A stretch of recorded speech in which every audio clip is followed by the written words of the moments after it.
Hello, good afternoon, everyone. Hopefully all of you are enjoying the day today, got some lunch in your belly, and enjoyed the sessions this morning. I am extremely excited to introduce our next speaker for you. This is Dr. Patti Fletcher. She's an investor, writer, and gender equity advocate. Patti is a leading advocate for women in business leadership and technology, and an authority on how to create a culture of inclusion to drive real business results. She advises corporate executives and board members from lean startups to Fortune 100s, from small community organizations to large global nonprofits. She's also a VIP contributor to Entrepreneur.com, a writer for Huffington Post, and The Digitalist. So please join me in giving a warm human welcome to Dr. Patti Fletcher.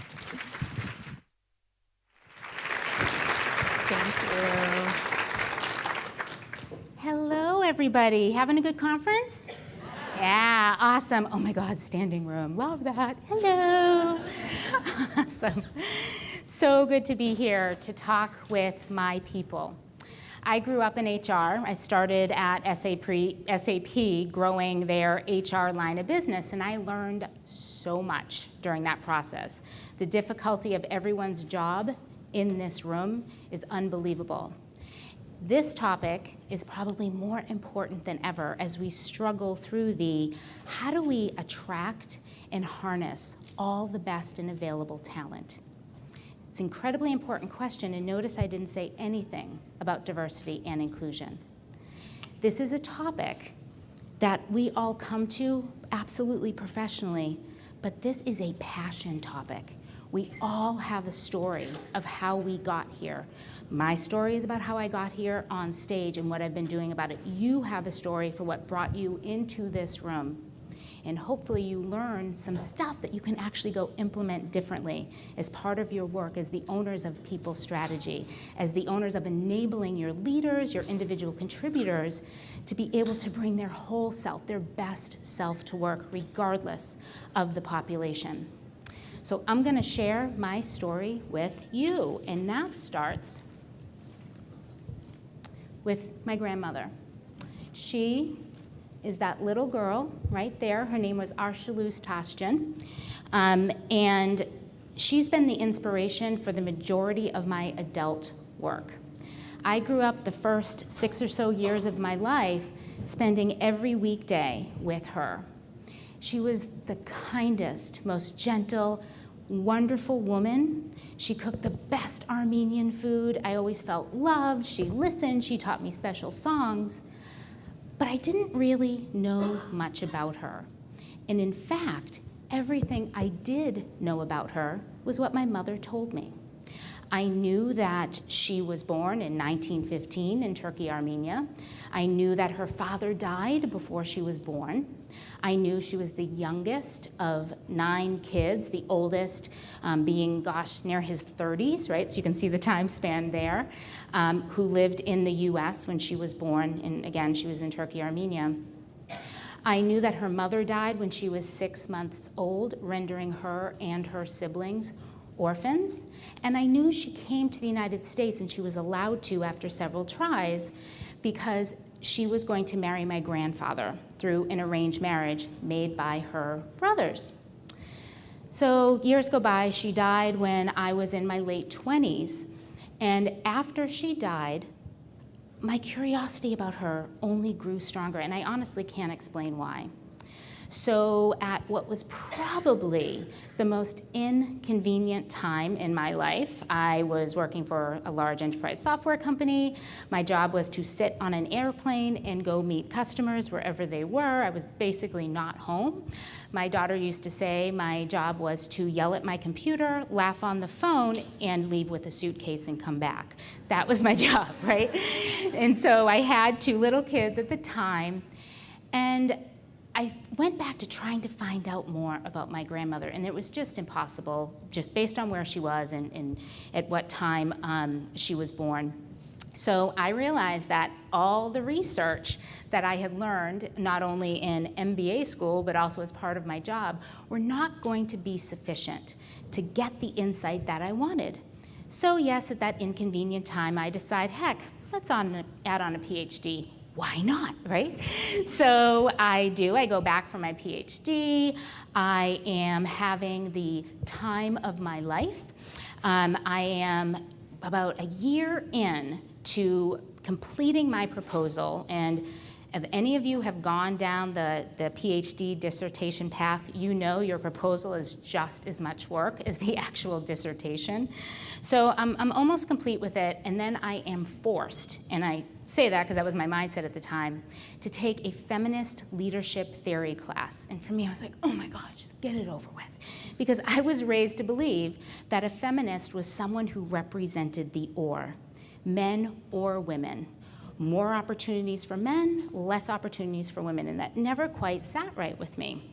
So I go into this class, and the first thing we learn about is this lady. How many of you know who she is? Yay, I see one hand. Yay, another one. Awesome. So this is Carol Gilligan, or Dr. Carol Gilligan. And I have to tell you, I have a huge idol crush on her because she's incredible. Some say she is the founder of feminist leadership theory, and she is. A little bit of Carol's history. When she was at Harvard, a PhD candidate, she studied under Lawrence Kohlberg, who studied value-based decision-making. And his research, his findings, are what represent the cultural constructs still that are in business today. What does it look like to make a good decision? What's the process you go through? What are the things that you value? They still hold true today. So as his research assistant and helping him with this research around value-based decisions, she became extremely frustrated because every research participant was a white male, every single one of them. So Lawrence Kohlberg's findings were that the best value-based decisions are made when you favor a hierarchical approach, when you believe and value the most rules and justice. And she thought, that doesn't feel right to me. So she got her PhD, and guess what? She did the same exact research, but with different participants. She did them with women. And what she found was that although Kohlberg's work was exceptional and gave insight, it didn't really translate to the other half of the population, women. And of course, at the time, right, if it was done today, it would also include other underrepresented populations, people of color, differently abled people, anything that may contribute to a more holistic approach to decision making. So anyway, what she found with her research is, unlike men, women are relational in their decision making. They favor the people component. So instead of, look, we got a tough decision to make, we see this in most boardrooms, which is why it's very difficult for women to enter and actually have a voice in a boardroom. When a difficult decision has to be made, people feel the pressure. And they say, okay, here's where we are at A, now let's make that critical decision at B. Boom, straight. The person with the most votes, the person with the loudest voice, the person who has the most perceived influence wins in that discussion. Okay, and that might work in many more crisis kind of decisions that have to be made, more immediate. We get that, we all live it. But the majority of decisions, for example, board level decisions around acquisitions, around divesting and investing, those are favored by a more female trait approach, where when something big like that, material to an organization, and by the way, not just at the board level, but even at the individual level, right, individual contributor level, thinking things like, so if we decide to invest here, what's gonna be the impact on these people, right, the customers, your people, your partners, or the current investments we already have? And it's this kind of holistic decision-making that we require today in this knowledge economy, where innovation and huge differentiation, especially in our world, right, around the employee experience, probably one of our most critical things we have to solve for, and yet the most difficult, because we're all trying to figure out what the heck that means and how we scale it. But it's so critically important because you are thinking holistically, because the truth is, it's the people who determine what succeeds and what fails. Unlike what people accuse her of, where they say, Carol believes that it should be only the female trait way of thinking. She wasn't. Her point was, it's in addition to. That's when she started talking about a culture of and, not or. There has to be more than one way. We can accommodate different types of decisions that are made and who is making them. She also found, which something I love, was that Kohlberg always thought and made statements around the male way of decision making is superior than the female way to decision making. So that was interesting, and she proved him wrong.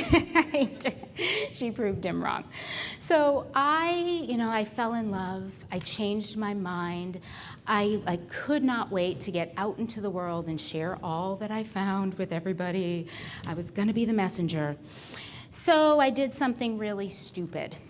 After that year that I spent investing in a dissertation focused in on transformational leadership in virtual environments where net new large-scale innovation is created, a topic I still love, I scrapped it.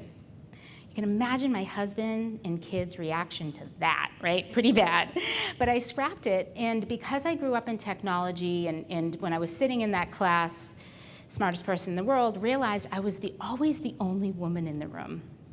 It never dawned on me before. And I was in the confines of the technology industry. I was in the confines of the grad school that I went to. And then it hit me. That was because that was my normal. Why would I question that? Why would I question that? At the time when someone would say CEO, I'd think of a man. At the time when someone would say investor, I'd think of a man, right? I was a victim of the system that I lived in.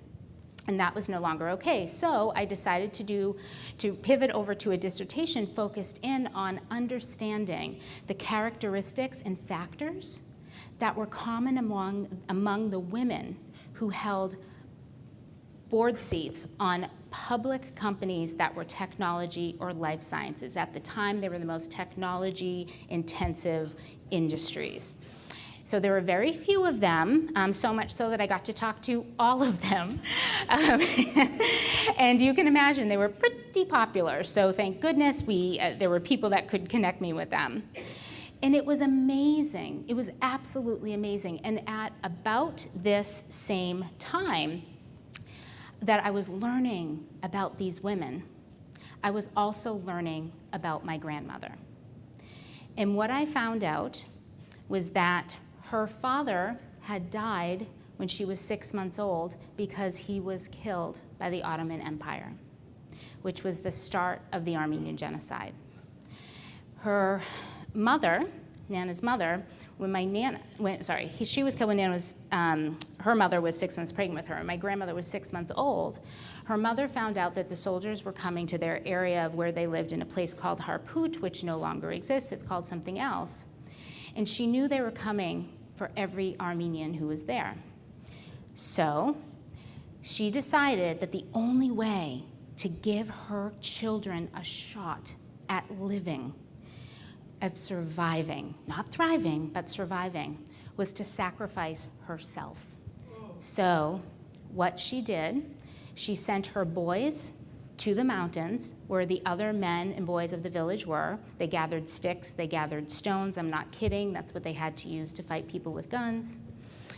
And she sent her two oldest daughters, who were 13 and 14 at the time, to go to church to pray. Armenians believe that they are the first followers of Christ. Everything is very dictated by their religion. It still is today. She hid her 8-year-old daughter in either the floorboards or behind a hutch. I don't know. There's not really a consistent story that I hear, but basically she was hidden in the house. And my grandmother, who was that 6-month-old baby, she wrapped her up and she hid her in a bureau drawer. She went outside as soon as she heard what was coming. And she made such a ruckus, it was convincing ruckus, because my grandmother and her 8-year-old sister was not found. They were left unharmed, untouched in their home. And my great-grandmother was killed and hung in her village as a demonstration of what happens. At the same time, the sisters who were in church, one of the things the soldiers used to do is they'd burn the churches down. because they knew people had one way in and they had one way out. So you either died or they captured you. So the two teenage sisters, my great aunts, they decided to flee the church, and they were captured by soldiers, something that I did not find out until this time was very common. For me, it was shocking. I couldn't believe it. But most families have had this experience during that time.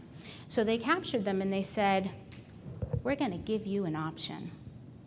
You can marry these two officials, high-ranking officials from our army, in their 50s, by the way, in order for us to leave your siblings alone so they can do that march over to Syria where the refugees were, a march where over 1 million Armenians died, and you can take care of your little sister. No problem, she can come. So of course they took that option. They went and lived with the brothers in their compound that they lived in. Nana was able to live with them and be raised by them together with her nephews who were born not soon after, until she escaped with one of her sisters. The oldest sister stayed there to take care of all the children. So she escaped with the younger of the two oldest ones to Syria to join the family who they had living, neighbors who they had, at the refugee camp there before going to a refugee camp in Beirut. And by the way, two of their Turkish neighbors that they were lifelong, multi-generational friends with were the ones who helped them escape. It's pretty freaking incredible. This story about my family's heritage was so at odds with what I learned about these incredible women. Sure, a few of them were the Sheryl Sandbergs of the world, right? Born with a silver spoon in their mouths, with families with connections, going to tier 1 schools from kindergarten all the way to grad school. But there were also people just like me, who came from a working class family with gosh knows how much history, right, that would lead them to doing what they did, which was extremely powerful, which was for them purpose-driven, which was for them about they created a platform so they could disrupt the world, the industry, the product that they so believed would make things better. They owned their power because they figured out that they could. Think about that. Here I am, coming from this family of women who are obviously powerful, who used their power to save the people around them, and yet they had no power, no equity in their own lives. It's so at odds. So I knew right then and there what my responsibility was. I was woke, right? I now understood that there's a reason there are only 15 women in the boardroom, because the majority of women are being told, we'll empower you and we will wait. Right? Women then wait for that power instead of owning it themselves, because we've been conditioned to hear that. Not good. So I knew I could not let the wrongs of my ancestors' lives continue on for other generations and with other underrepresented populations. So I took everything that I could from this whole learning experience, and sure, lots of times, and quite frankly, I still face this today, was who the heck's gonna listen to me, right? I had at the time no one reporting to me. I didn't have an official leadership position. I wasn't responsible for any kind of revenue, right? I was truly a contributor with a number. That's who I was.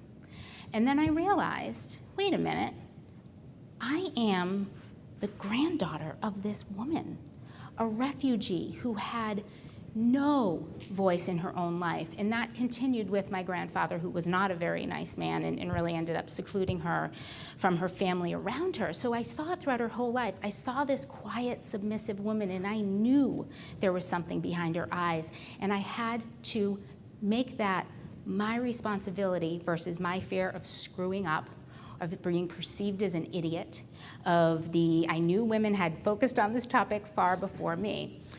So with that false confidence,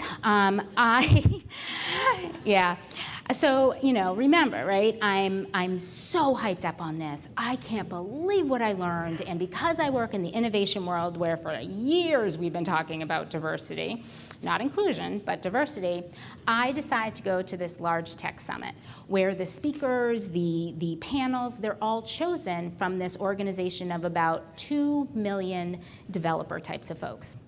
So that community of developers had maybe about 10 or 12% of that population are women. At the conference, it was about the same. It was probably more toward the 5%, truth be told.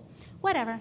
These guys and I, we were kumbaya, and I knew it. We were going to make that change. It was going to be awesome. Harvard would study us for a business case. It would be great. So, yep, and oh, by the way, they did not vote on my session to include me. My company paid for me to be there, so it was perfect. But of course, I decided to ignore that little detail. So we go up, I facilitate this panel, and I have some superstars that are on the panel, men and women, because by that time I knew this was not a women's issue to be solved by women. I knew it wasn't a philanthropic, feel-good, corporate social responsibility topic. I knew it was a business imperative. It wasn't that difficult, having worked in the world of HR for so long, about the talent component, about understanding who the ultimate users are, right? The customers of my customers of products, and therefore what the people had to look like in order to deliver that value. So there we were up on stage. I'm super awesome. I'm asking awesome questions. They're giving me awesome answers. And then I look at the crowd, because I kind of forgot they were there. So I look at the crowd. I'm seriously awesome, right? I look at the crowd, and people are streaming out, like literally streaming, yep, exactly, out the door. And I'm like, whatever, they don't get it. So then I keep, down the hike, and about halfway through, I look out again.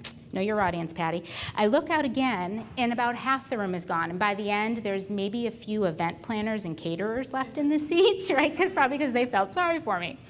Over the next few days, I got hate email, hate blogs, terrible, terrible things being said about me, being said about the topic. And I was like, oh my God, I really screwed up. Maybe I'm not the one, right? All of those things happening in my head. And then one of my friends who was there kind of poked me out of it and said, yeah, you gonna get over that? Okay, good. So now let's find some of the loudest deniers, and you go talk to them. Yeah, right. So, but I did it after I licked my wounds for a few more days, feeling sorry for myself. And what I found out from them is that they felt blamed and shamed. Exactly. By the words I was using, the questions I was asking, and the answers that were being given simply because they were answering my questions, which were wrong. I knew going into that this was an and discussion, not an or discussion. What I also realized was that this topic, quite like I said in the beginning of this talk, it's personal. It's a hearts and minds topic. It is a cultural transformation topic, not a change topic, but a cultural transformation in terms of what it is I value, what it is I think is important, right? So being a transformational leader expert from practice and from scholar, I realized the first thing I had to do was to meet people where they are, including the derailers, who most of us want to ignore in the beginning of a large transformation. So as I'm talking to these men, who turn out to be, much to my shock, normal people, it was crazy. I was, and my God, they took my call. How incredible is that? They gave me the opportunity to meet them where they were. And what I found out was the ones who I could convince that this topic was not just about women, solving it for women, but we needed everybody to understand that we have a role in this topic because it's about us collectively, not just some of us. The turning point for most men was they could relate it to their daughters. That's how I got to meet them where they were, to ask questions like, do you want your daughter, who you are so invested in, who you love so much, to have the same opportunities as someone else's sons?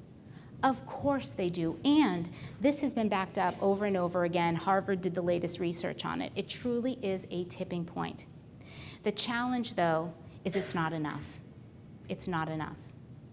We had to move from beyond the philanthropic, nice to have, sure, I'm going to help women because I'm a CEO, I'm going to stand on the stage and say how important everybody is to me, including the entire world.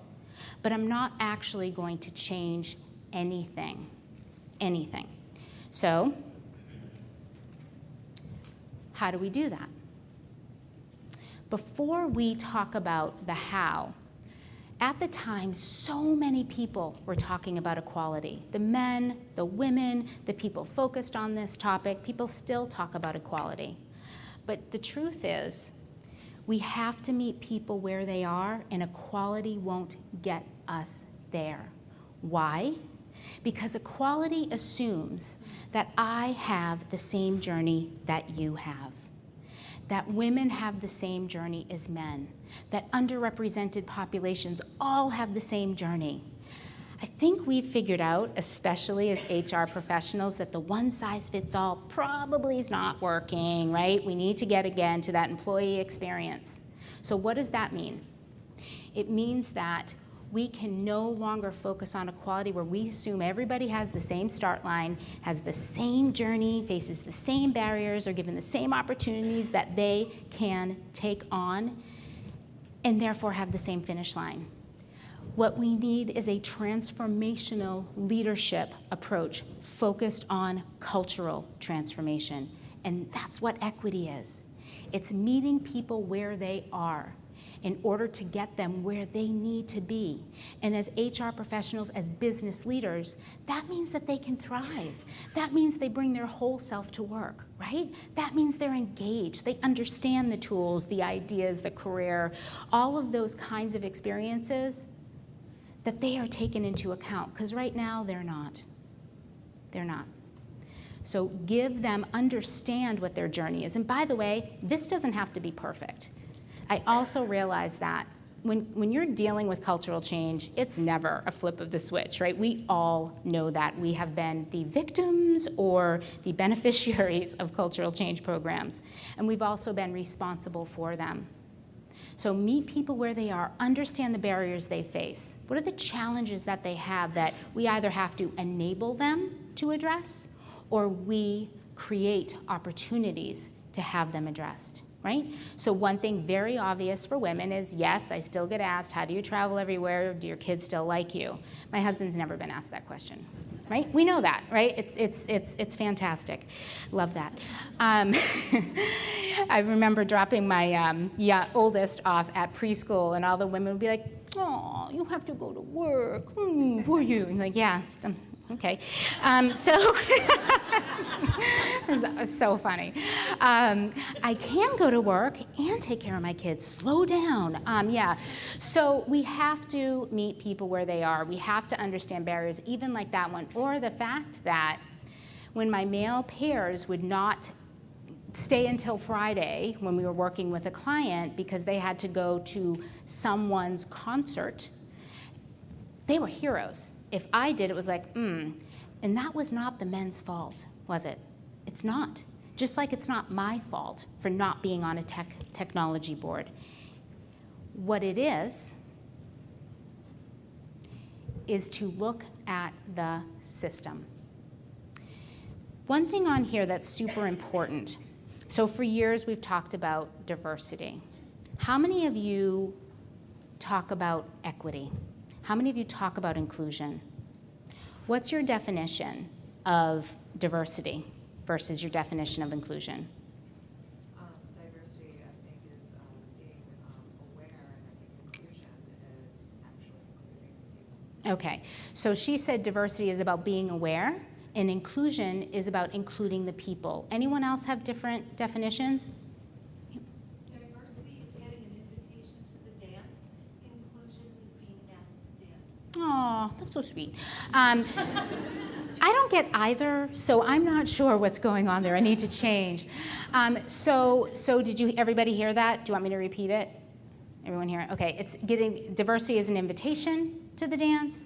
Inclusion is being asked to dance. And both of you are right, and I'd just like to add on one thing. Diversity is about numbers. It's about checking the box. It's about doing analytics and saying, we got more people, underrepresented people, that's freaking awesome. Inclusion, so it's numbers, right? I'm an accountant, I'm counting people instead of beans. Inclusion is cultural. If we only focus on diversity, we may be able to attract applicants, but we're not keeping them. Because people leave a boss, they don't leave a company. right? And that is only going to grow with the millennials and the Gen Zs. When we think about the millennials, what was our focus, and quite frankly still is our focus? What do we consider their characteristic that's different from everybody else that came before them? Digital native? Yeah, use that term, right? We focus in on the technology piece, which is something very near and dear to my heart, because I too focus in on it. But having done the university speaking circuit for a while, it's always amazing to me that I have at least an equal number of young men as I do young women. Trust me, they don't give a shit about digital native. For them, that is table stakes. What they do have is an expectation of diversity and inclusion, and they want to know how they can help. And especially, one example especially was at Northeastern University in Boston. They have a co-op program where teams go together to a company and solve an actual problem, right? Nobody's making copies. God, do people even do that anymore? Nobody is, aging, yes, after my Filofax, right? Yeah, I'm so old. Nobody is getting someone's coffee or picking up their dry cleaning. They're actually working as part of the workforce. And that's so special when I hear young men who go to universities like that and say, so the day I start working, what do I need to do? Who do I need to talk to? What are the kind of questions I should ask? Why is that? A few years ago, when companies were really starting to notice that, spending billions of dollars in diversity and inclusion education programs was not moving the needle, and most times it was teaching people how to do it, how not to do it versus doing it. Not only were the numbers not moving in the right direction, sometimes they were moving backwards. And so they would hire people to find out what the heck was going on.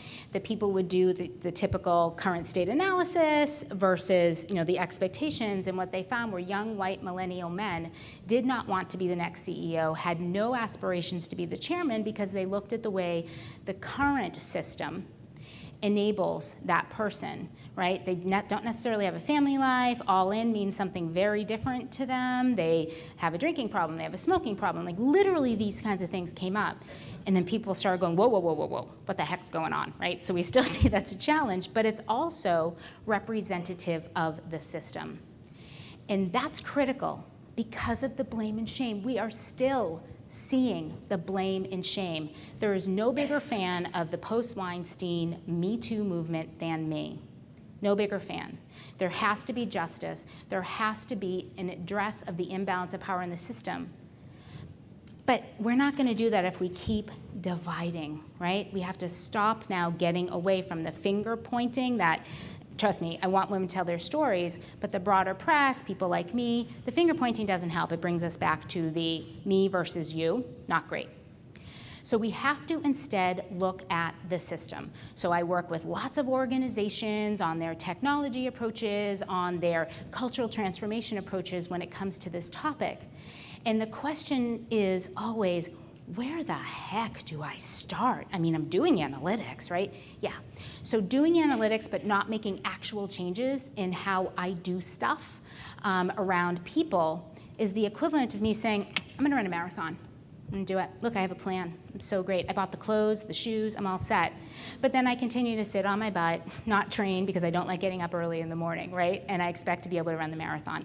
It's the same kind of thing. It's not going to happen. So when I look at a challenge like this, and this is a big one, why? Because there are 150 different unconscious biases at play at our brains at any given time just at work. We actually have thousands, but there are 150. That's a tough one, right? And those 150 are reinforced by the systems in which we work. Systems that are basically the constructs of the culture that we live, the things that we value, the decisions we make, how we treat our people, how we treat ourselves. Those are reinforced by the tools that they're given, how people are rewarded, right? Super important stuff. And on top of that, there's a woman named Dr. Elizabeth Kellen from Cranfield University. I highly recommend as HR people, as business leaders, you look up her work. Elizabeth's research has been fundamental in my shift of my work. I had put that glass ceiling through my research, my focus, up at the board level, the C-suite level, right? Her research found that it's actually most prominent at the middle manager level. It makes sense. These are the people who are responsible for the majority of your workforce. These are the people that are using the tools provided to them to decide who gets hired, to decide who applies, to decide how people are managed, how people are rewarded, who's going to make it to the next level and who is not. And the number one place we lose underrepresented populations is at that right below middle manager level, right? That kind of director level. That's where you start. And you start where my research found was the 9 key decision points about where those 150 different unconscious biases create a glass ceiling. So together with education programs, which is super important, we now need to provide the tools to people, the tools they already use but enhanced around creating a culture of inclusion, around creating a different culture, right? A different mindset, a different value system. So over the last few years, I've been working with SAP, and we have been looking at how emerging technologies can help us with that without the blame and shame. Quite frankly, in most organizations, we don't even bring up the word diversity and inclusion. We talk about that harnessing of all the best and available talent. So for example, let's talk about who applies. What's one of the things we do that's very normal, very rote, when we want to bring on someone to fulfill a job rec? What do? Yeah, but we have to write that job description first, right? Very rote activity, copy and paste, trust me, I did it too. And there's so much research on this topic. Words matter, equity, equality. Words matter. That's why more males go for developer jobs, more females go for teachers and nursing jobs. Because of words, bro culture words tend to turn most women off. Very soft words tend to turn men off. And not all, right? This is not a one-size-fits all. So instead, in not creating a new solution, but in embedding it in what they already have, I can now go write a job description. And then and while I'm writing the job description, over on the right-hand side are all the businessy things, like based on where the job description is, what's the current market there, how many open recs look like this, what are my competitors doing, what are the salary ranges, right? All of those kinds of things so that I know what that talent economy and competitive landscape looks like. Business stuff, right? And then as I'm writing that job description, or let's say I copy and pasted it, which basically all of us do, this little box comes up and it highlights a few words and it says, what are you trying to say here? How about you use this word instead? Not you're a freaking idiot and you only want white dudes to apply, or you only want women to apply, right? It's truly about enabling people to make decisions that are different. And this is critical because the only way we address those 150 different unconscious biases is by what's through decision interruption. We've all experienced it. When someone's questioned what we believe to be true in our heads, right? But the critical piece is the only way to address it is at the point of decision. After a while, people just get trained and conditioned. Their culture moves forward. I do believe, and I have found that with certain populations, you can say diversity and inclusion. With others, you just talk about finding the best talent. But ultimately what this is about is we haven't really differentiated so much about how people come in, how we decide who gets hired. We all need to start holding the job boards accountable, right? No more of this, I looked for them, couldn't find them. And there's 5,000 of us going, but I'm here, right? We have to go to different rooms, we have to talk to different people, and we have to talk about different stuff. And it just goes from there, right? And again, embed it in what's already being done. Bring that mountain to the people. That's how you get the people to the mountain. And just one little thing here before I leave this slide. When I look at topics like this and wonder kind of where do I start, like there's a problem, what the heck, where do I start? I use a decision process that's not dissimilar to what my reaction was when that fake missile thing happened in Hawaii. Oh my God, can you guys imagine it? 6,000 miles away from any other landform with people, it's terrifying. And it was just basically a mistake that happened. So I look at that and I go, what the heck made that possible, right? There was a design, it probably wasn't tested, there was no way to course correct immediately. That's what made it possible. That's how you define when you have a big, sticky, ridiculous issue around equity in the workplace. That's how you define what to do. You focus on the system and what's in the system to make it possible. That's how we move from 10% of CEOs being women, from 12% of board members being women, of women of color leaving the workforce at 6 times the rate of men, of women overall leaving the workforce at 3 times the rate of men. That's how we address it. When it comes to more entrepreneurial people, women only get 2% of external investment. These are companies that are called high growth companies that are solving big issues that represent the majority of people, right? They need technology, they need to be able to scale.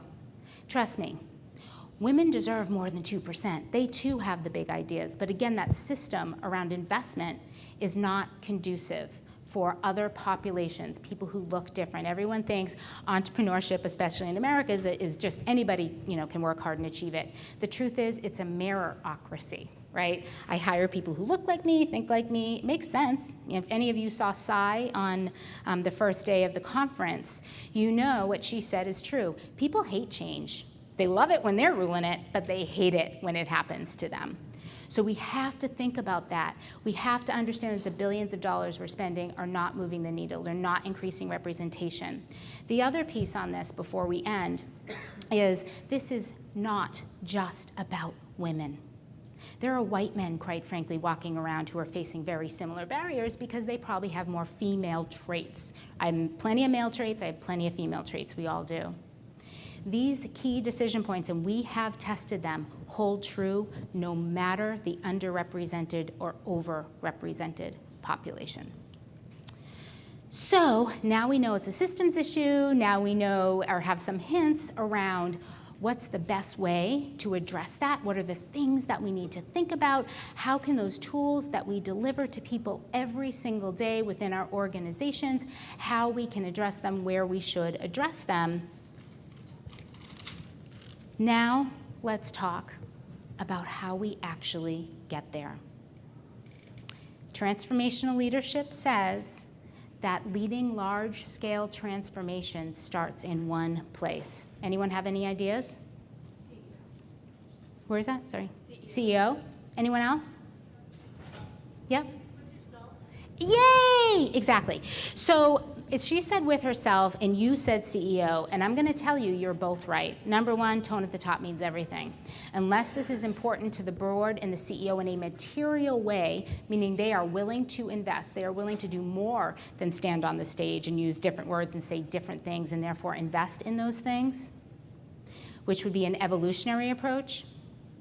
We also need that revolutionary approach. I cannot disrupt the current status quo that no longer serves the world, right? Women are 50% of the workforce. We're more than half of MBAs. Let's see. Oh yeah, that's in contrast to the fact that we're more than 50% of the workforce in most developed economies, and we are responsible for 80 to 90% of all consumer-based decisions. We have power, we're not in power, right? So we have to adjust our brains to that. We have to figure out how to make it important. And trust me, it's not another freaking research report that says, well, if you have you and you and you in the room, then we're gonna do better. No shit, Sherlock, right? We all get that. It's not difficult to understand, especially when we understand that the people within our organization, designing our products, investing in our products, marketing our products, have to reflect the people who are going to buy and use our products. So you start with yourself in the mirror. If you're like me, you have a lot of self-doubt in your head. You go back to the, who the heck am I to do this? I'm not gonna go knock on the CEO's door. Who's gonna actually listen to me, not just within my company, but also outside of my company? So I'm here to disrupt, to interrupt your questioning there. And I ask you the same question I ask myself. Why not you? Why not you be the one to make change. My father was very influential in my life, as was my mother. My father is the one who had me thinking about what feminism meant versus when I really knew what it really meant.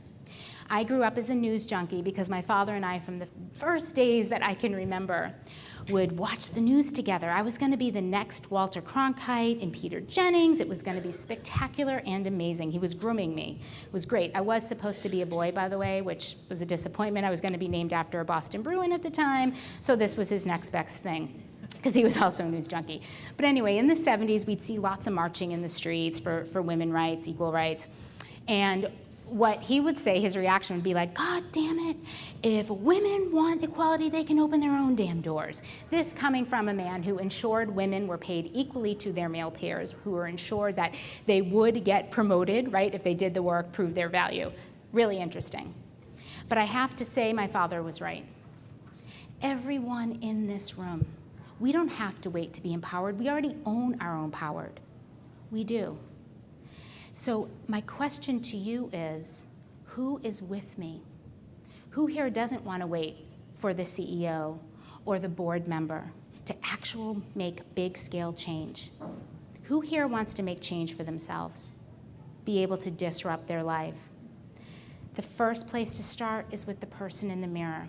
And I hear a lot from both men and women about, gosh, I'm so selfish. I feel terrible. I mean, I'm advocating for myself. I'm doing all of these things, but I'm not doing anything for the other people. And let me tell you, the best thing you can do is to stand up, claim your platform that you have earned. And I know it's important to you because you wouldn't be here otherwise. You get up, you stand up, and you walk through that door. Because what you're doing is you are creating a path that didn't exist before, so that the people behind you, regardless of their gender, their race, their differently abled, their lifestyle, so that they can pass through that door. And guess what happens? All of the best and available talent can thrive. Who wants to be a part of that? I know I do.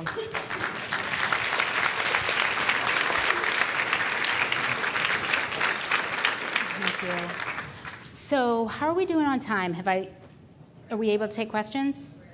Okay. So if you want to continue the conversation, and trust me, I want to continue the conversation with each of you. Is it 2:45, Heather? I'll be down at the bookstore at 2:45 doing some book signings. Visit me at these places, and thank you, everybody. It's been a pleasure.